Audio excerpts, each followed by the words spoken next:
Everyone, this is Ao3 podfic, back with another podfic. This is the second fic I'm recording today because the one I recorded earlier was very short, only like 3 minutes.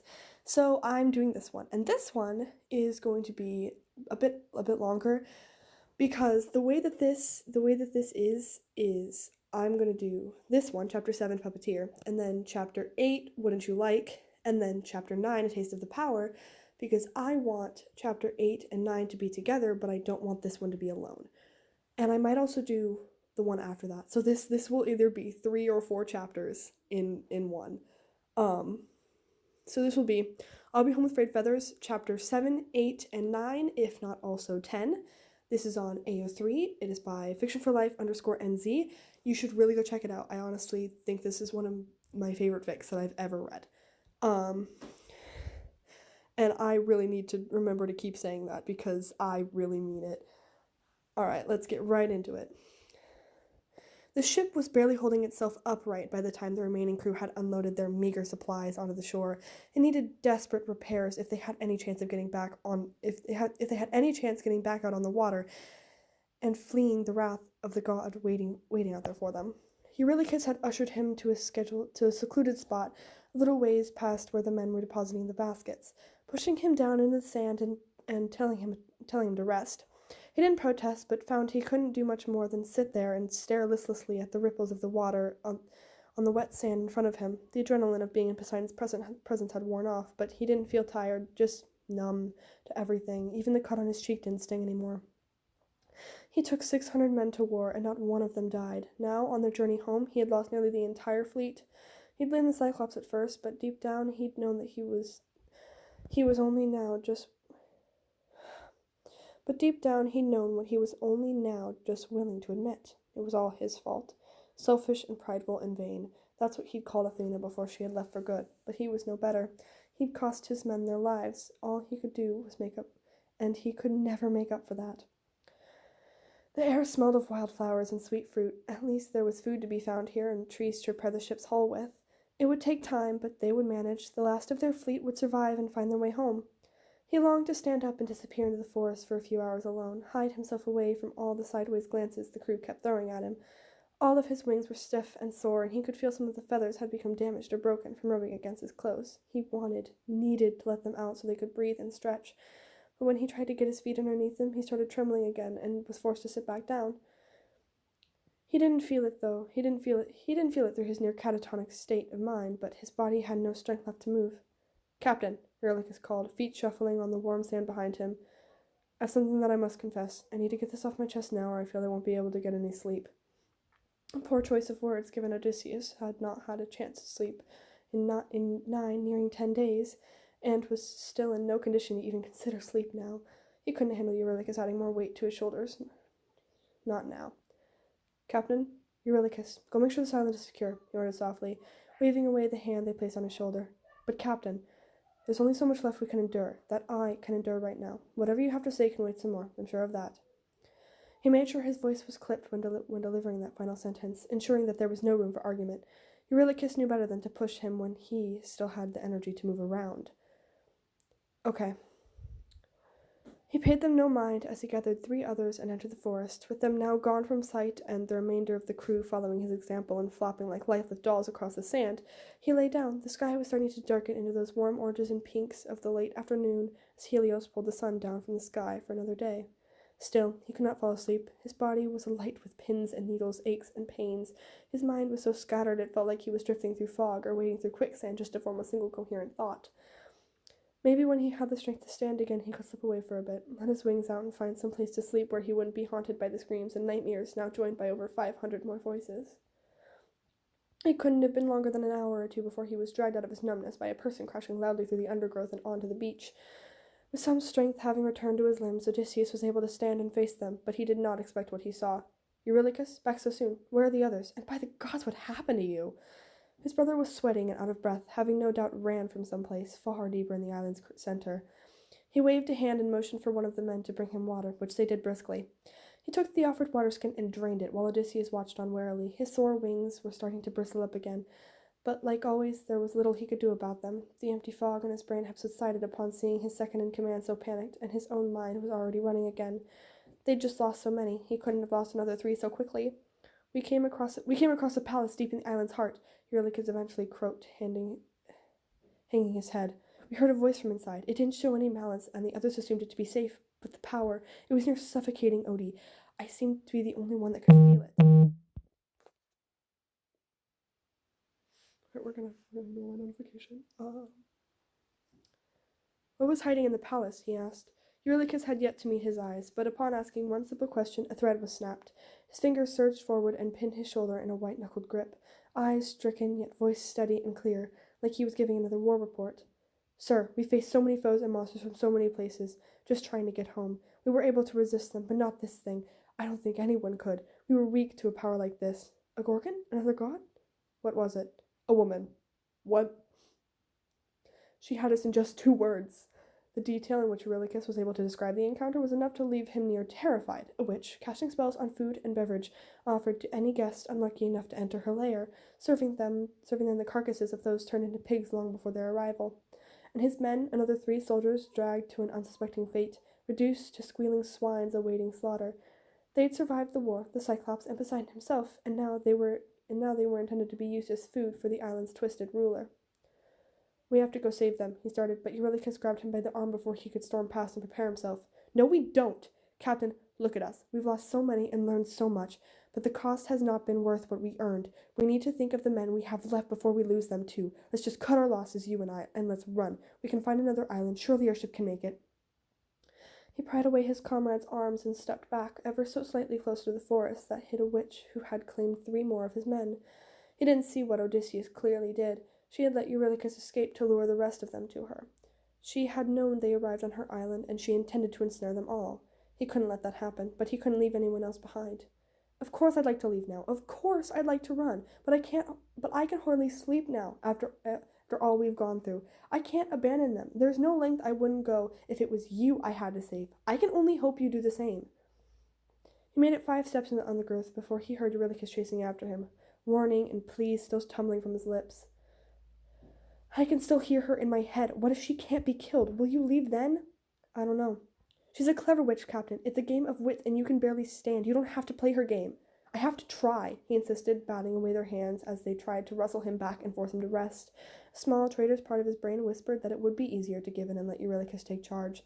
Once sleep claimed him, he would be all but dead to the world for some time, and in that time, no doubt his friend would make the ship pack and leave without his approval. No, he had to push on. Stay with the ship, he ordered, gesturing sharply for them to return to the beach and let him continue on alone. I'll return with our missing friends. Somehow. And that was chapter 7. This will be chapter 8. Wouldn't you like? Eurylochus had been out of breath from running back to the beach, but Odysseus had yet to find this palace that he had run from, and he was so close to collapsing again. Even with the new threat waiting, he couldn't muster up anything else to keep him on his toes. He felt lethargic, in no shape to face a powerful sorceress with a wit that could match his own, yet he had no choice, not anymore. At first he thought he was losing his mind. No matter how far he walked, the trees never seemed to thin out, and the undergrowth seemed to only become thicker and harder to move past. He could almost swear that someone was laughing at him. At first he thought it was a spell of some kind, cast by the witch who knew he was coming, but then the laughter became louder, and turned from a surrounding echo into full giggles slipping through the branches. A nymph? No, it was too masculine to be one of his opponent's servants. I must say, what a brilliant speech you gave! A voice sang, alarmingly close behind him. Whipping around to try and pinpoint the oncomer made his head spin. Whoever they were had already moved away, possibly up to the thick canopy, given how the branches were shaking. Who goes there? He called, keeping his voice light but wary. Just a friend! One who can help you save your missing men, the voice reassured, sounding as if they were circling in the leaves above his head. You know, a foe like Circe is not someone you should mess around with if you want to beat her. A hand shot out of the canopy and made a grab for his Peleus, but he had been ready for that. He dug his own hand in the sides and ducked to avoid the swipe, ignoring how the pressure crushed the small wings against his skull. Too close, far too close. You'll need the blessing of a certain god, they continued. Divine intervention, you could say. Someone who's not afraid too. Someone tapped him on the shoulder, and he spun around, still holding his Peleus tightly. A figure was hovering before him, grinning mischievously, with eyes masked by a void black shadow from his hat and feathers. Send a message! He should have been excited. This was one of the few gods who could really be of help to him and his men. Except Odysseus couldn't think about that now. All he could see were the wings. 2 sets on his head, 1 larger set on his lower back, and pairs on his heels. If he managed to spot Odysseus's, there was a chance he could die right here and now for thinking he was mocking them. Hermes, he choked out, trying to bow without relenting his grip on his head covering or passing out from dizziness. His heart was beating too fast and too loudly. His breath was already starting to stutter, and he could not let his panic show to a god known for mischief and trickery. They would pounce on any potential opening he gave. His earwings were scraping painfully against the fabric, agitated by his own inner panic and the crushing pressure of his hands holding their hiding place. After so long, it was hard to remember how soft the head covering had been when it was new. Now it only ever seemed to make them hurt more. The sets on his heels were too tightly wrapped to even have a chance at moving, and, while not completely still, the largest ones had settled for simply trembling. The messenger god cackled, amused by his terrified reaction, and darted forward to scoop him up like Aeolus had. But while she had lifted him up by his armpits, Hermes' hands went directly to his waist, ready to pluck him up like an impromptu dance partner. "Wait!" he yelped, trying to throw himself backwards, but his sluggish body was no match for a god known for being quick. They clasped him tightly, and he felt searing pain spread across his already very sore wings, and he felt them lash out as he yelled hoarsely. The sound and movement spooked the god, who released him immediately and zipped back a few feet, hands raised up by their head and wings flared. With his eyes hooded, Odysseus couldn't read their expression, so his pressed lips could be anything from genuine concern to utter disdain. His brain was too muddled to decipher which was more likely. "What was that?" Hermes asked slowly, pitching forward so that he was hovering at eye level, not that Odysseus could see his eyes. "Nothing, Lord Hermes," he stuttered, his silver tongue failing him when it was needed most. "I'm sorry, I was just caught off guard." His hands were shaking. It was taking nearly all of his remaining willpower not to bend double and clutch at his unwieldy appendages. Gods were strong. It was easy to forget that after being trained by one, and the wings under his chitin weren't folding shut correctly. "Are you injured?" they asked, tilting their head like a confused dog. "This isn't going to be anywhere near as fun if you're already injured." "Again, Lord Hermes, it's nothing. I have simply been through a lot recently and have not recovered my energy yet." I don't believe you. Let me take a peek. I'll see if there's anything to be done." "No!" He winced. That came out far too defiant and scared. The other's wings, both set, shading his eyes and the ones behind his ears, twitched, and Odysseus knew with almost certainty that they had confirmed he was hiding something. "Please, Lord Hermes, I'm just sore, that there is nothing more to it. Don't waste your time and effort on something so insignificant. I will be fine soon enough. Just give me a chance to recover, and I will stop interrupting your message." But Hermes was not a patient god. When he offered something, he expected it to be taken. The false smile flickered, and then they were lunging at him. He was on his back before he could blink, a fresh stab of pain racking his already injured body.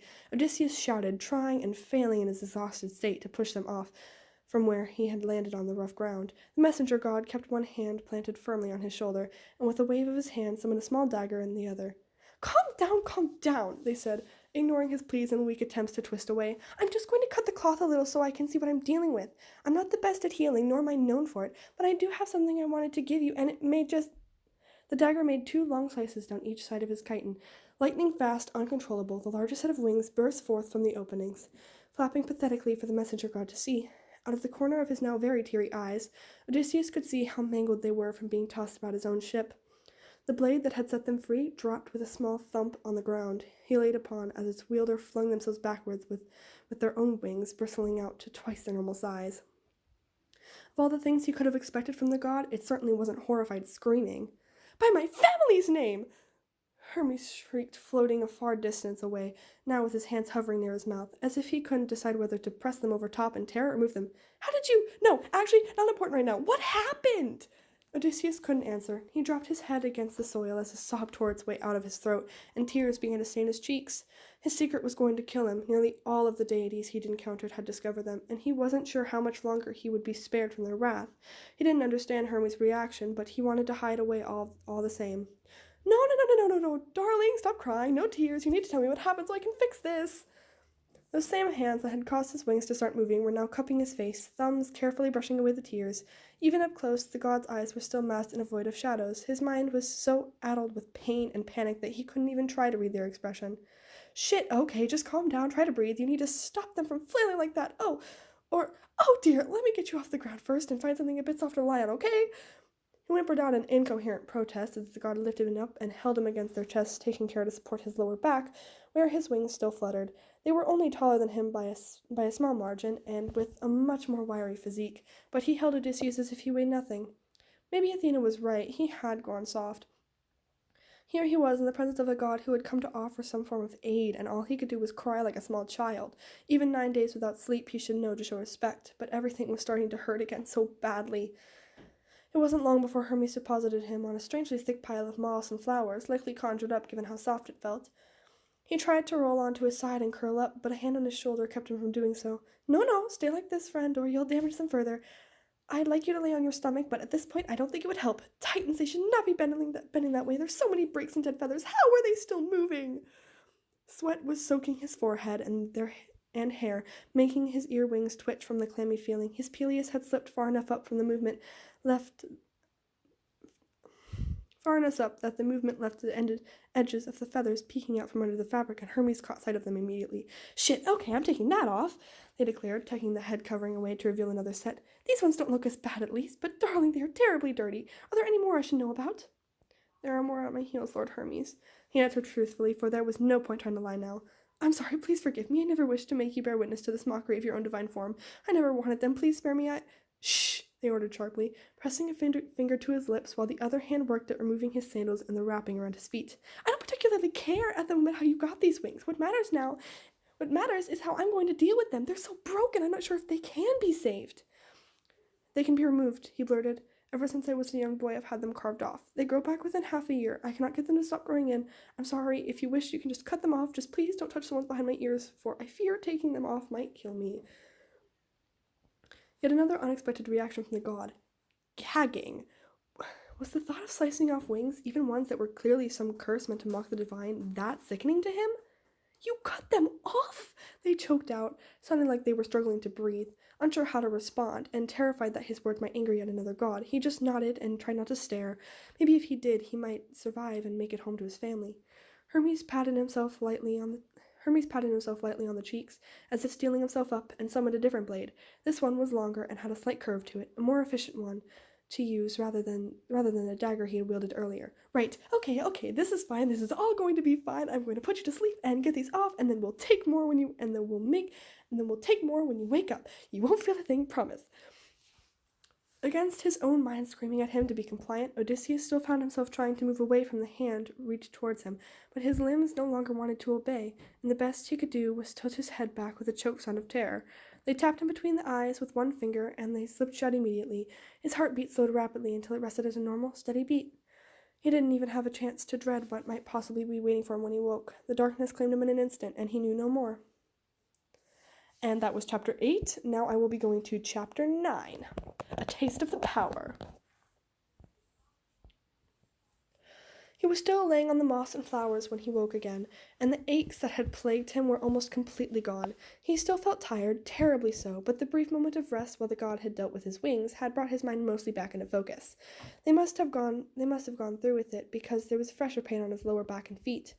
The sun had set some time ago, but the area in which he was laying was still illuminated by some divine power.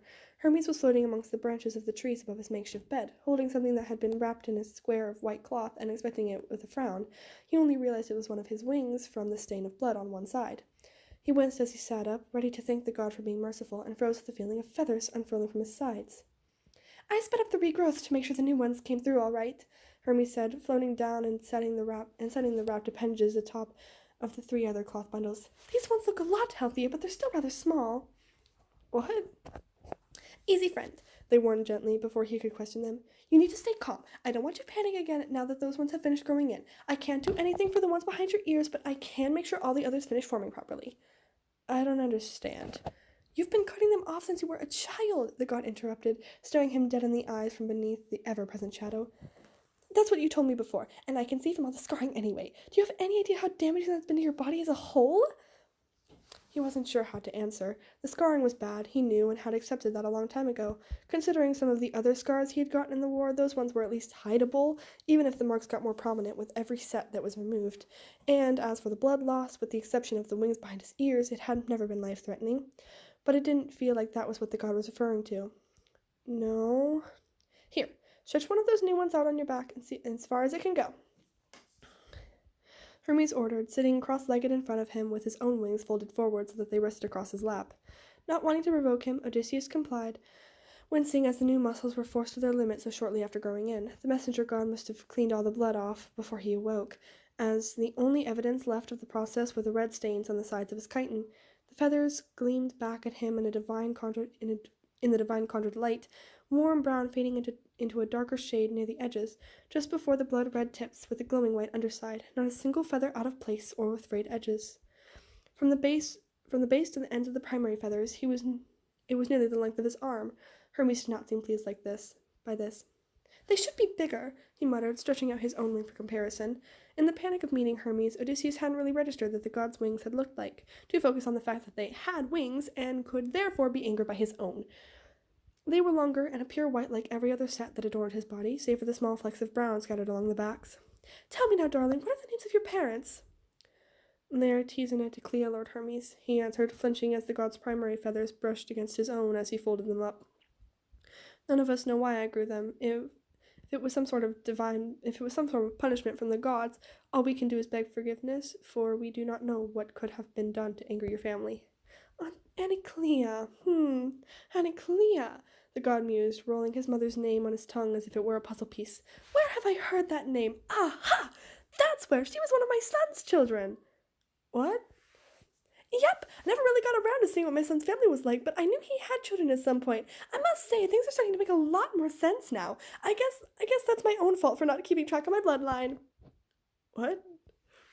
"You are my great-grandfather," Odysseus breathed, head starting to spin. Hermes nodded excitedly, leaning closer with an overjoyed grin on his face. Odysseus felt like his world was breaking apart and reforming.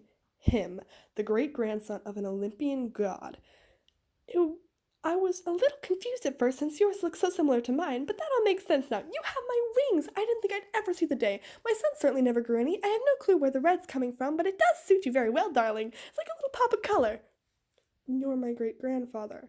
"Yes, dear, you already said that," they chuckled, ruffling his hair as if he were a small child. "I must say, you seem very shocked. There are a lot of royals running around with some form of divine blood in their bodies. It's so hard to believe. In hindsight, it probably should have been realized a lot sooner. You share a lot of your best skills with me already. I knew of you, but I didn't even consider there could be any relation between us." I thought I was cursed," he whispered, hands delicately tracing the worn wings behind his ears. "We thought my family had angered the gods somehow, or that my mother had been tricked into sleeping with one. We all thought I would be killed for having them." "Nope, no curses of that kind for you, my newly discovered grandchild. Though I will admit, if you had been running around with them on display as a child, you might have found yourself kidnapped at some point," Hermes offered unhopefully. "Though I do wish your family hasn't resorted to cutting them off like that. Even biting them up would have made them easier to salvage." The voice took on a note of concern, and they placed one hand gently against the side of his head, just below the left wing. He didn't realize the god's touch could be so soft. Even Aeolus hadn't been this gentle with him. They came off so easily when I put them to my blade," Hermes muttered. "Doing it repeatedly all those years stopped them from forming properly. They never got a chance to build up the muscles and nerves between them and the rest of your body. Even the bones had an odd gap in them where the blade was going. They've been stunted. I'm not sure if they'll ever go to the size they need to get you up in the air." Up in the air, flying. All those times where he'd stared at birds and looked off of high platforms, wondering if his wings could ever hold him. Now he had an answer. Once they might have been able to. Now they would likely never. He wasn't sure if he wanted to cry at the lost chance or be relieved that he hadn't ever risked learning how to use them. It must have shown on his face, because the messenger god moved the hand down his shoulder and squeezed reassuringly. "But let's not give up hope entirely. I'm not sure if we'll ever be able to get you to fly, but if we can get them to strengthen up, we might be able to get you hovering or floating with some assistance, as long as we leave those ones there. As long as we leave these ones there, there's a chance." "But Lord Hermes, Just Hermes, dear, we're family. There's no need to be so formal." "Hermes," he amended, "I have to keep them hidden. The crew doesn't know. I've kept them a secret my whole life. They already doubt my leadership. Revealing this now would only make things worse." He could see their reactions in his mind, the whispers, the terrified eyes, the anger. He'd taken pride in his skill as cunning Odysseus, but having his crew find out he had lied to them since the start would break him even further, and break their already damaged faith in him. "That's an easy fix, darling." The messenger god reached for Polites' headband, still bound tightly around his wrist, and drew it loose with practiced ease. They held the worn fabric out in their open palm for him to see, as if he had not stared at it so many times before since he had taken it from his friend's corpse. I can tell this is precious to you, which means you always wear it, so I'll bless this for you. As long as you have it on you, all of your wings shall be hidden from the eyes of anyone who doesn't know about them already. That way, you won't have to cover them up or cut them off ever again.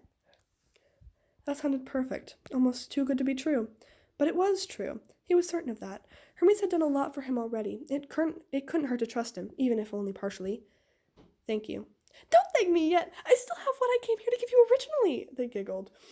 He rummaged around in his satchel briefly and pulled out a slightly crumpled plant. It was a white flower with glowing blue center and roots as black as the shadows around them. The root of this flower holds a power that will allow you to take on Circe, they explained.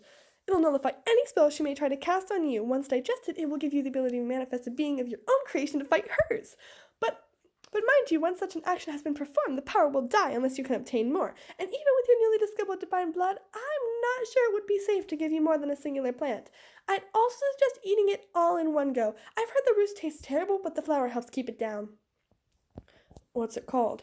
The god answered with a smile that was all teeth. Depositing the plant into his hands and leaning back in satisfaction. Holy moly! Following Hermes' advice, he shoved the entire thing in his mouth and chewed vigorously. It was terribly bitter, almost bad enough that he spat it back out, but the petals were sweet enough to help him force it down. He didn't feel any different, but given he had to digest it first, he assumed anything like that would come up later. What now? Now you go back to sleep! What? I said earlier that a foe like Circe is not to be messed with, especially not in a state like you're in. Go back to sleep now, darling, and in the morning I'll have some new clothes for you to wear, and I'll take you to face Circe. I can't, Hermes. I've already been away for too long. Eurylochus will believe I've fallen into the witch's hands as well. He's your second in command, isn't he? The god replied flippantly, waving one hand airily. Surely he trusts you enough to wait, and I doubt if he's that afraid, he'll force your men to sail in the dead of night. But the ship, if I sleep, that ship of yours won't be going anywhere, they promised, pressing a finger to his lips in a shushing gesture. I've made sure it's quite firmly stuck in the sand, and your men will be fine too. If they enter the forest to try and find you, they'll wander around for a bit and be very confused when they re-emerge back on the beach where they started. You have time. Holy Moly needs a chance to digest before you can use its power, and it'll sit dormant inside of you until you need to use it. He wanted to protest. He had already taken too long, but instead he sank back down into the moss and flowers with a sigh. Hermes was right, and it showed plainly on Odysseus' face. The mussed up hair and the dark circles beneath his eyes. He was still far too tired. Okay, he relented. Good. I'll still be here when you wake up again, and I won't be letting anyone find you while you're recovering, they promised, smoothing down the twitching feathers of his ear wings, and he closed his eyes. For the first time since leaving behind the ruins of the Trojan city, he did not dream. And that was chapter 9, and I will be doing chapter 10, because I don't want to end it here. That's literally the only reason I don't want to end it there. I want to keep going. Chapter 10, done for. He woke with the sun, much to Hermes' displeasure. He felt far better than he had in days, but his great-grandfather refused to let him even sit up from the moss bed he had been placed in the day before. He tried, and they had threatened to tie him down if he didn't listen. Knowing a god could and would do such a thing was enough to have him complying, but he did chuckle at the fact he was being fussed over in such a way. It was well into the morning by the time the messenger god allowed him to move again, showing him the best way to stretch out all of his wings without pulling the underdeveloped muscles and check for feather damage. He was given an accoutrement of bread and fresh figs, enough to fill his stomach without risk of him becoming sick during the upcoming confrontation. And then Hermes decided, much to his protest and displeasure, that the wings behind his ears were in desperate need of a clean. He couldn't help but squirm away from the god's touch, much to their amusement and his embarrassment. As a wet silk cloth scrubbed gently behind his ears and smoothed over the frayed feathers, it took a lot of effort to keep the twitching to a minimum. Hermes even went as far as to run a sweet-smelling oil along the damaged edges of the primaries, rambling about how it would stop them from worsening until they molted and new ones could grow in.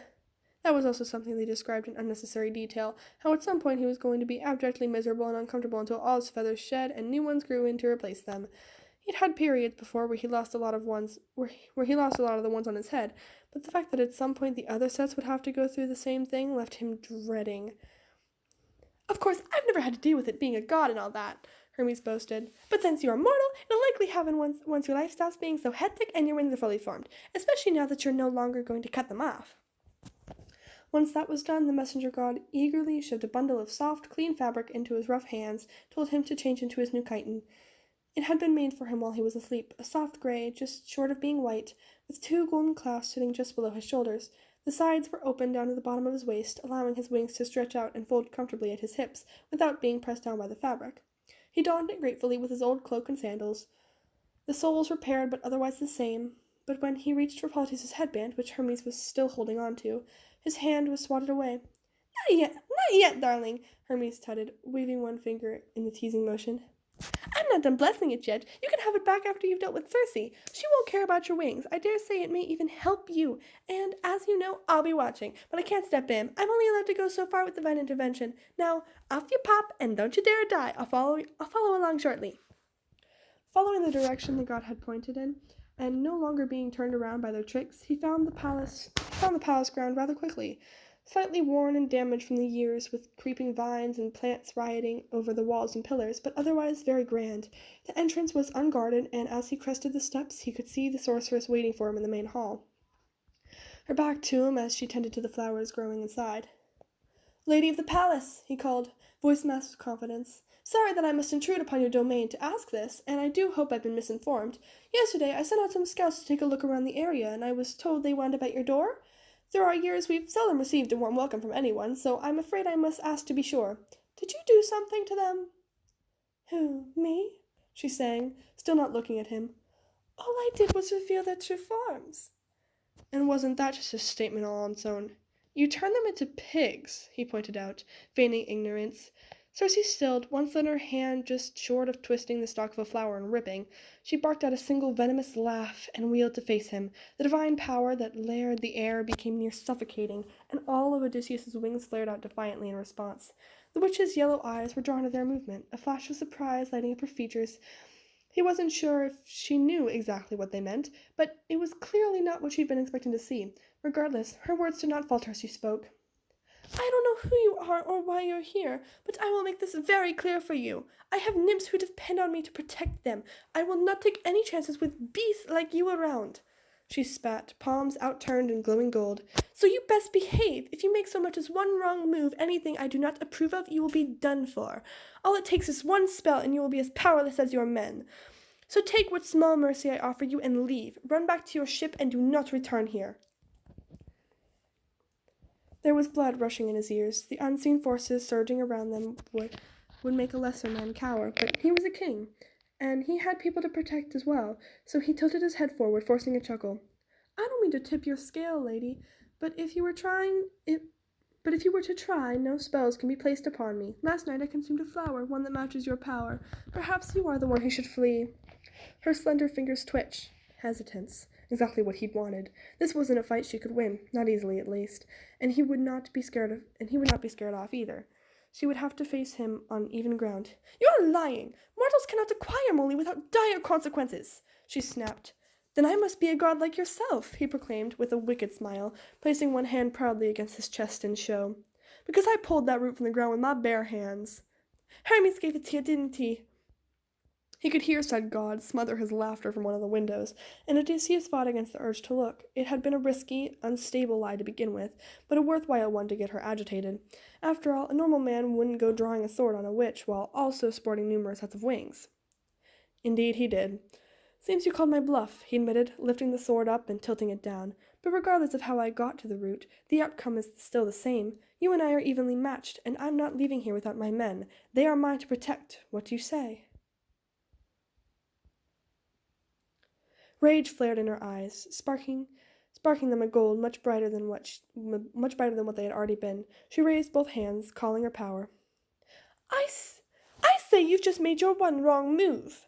From the golden sparks of her hands came a chimera, the long canines of the lion head on display as it charged. He dodged to the side as it snapped around where he had been, the moly surging through his blood into his hands and channeled through his sword in a bright blue glow to summon his own beast. A cyclops.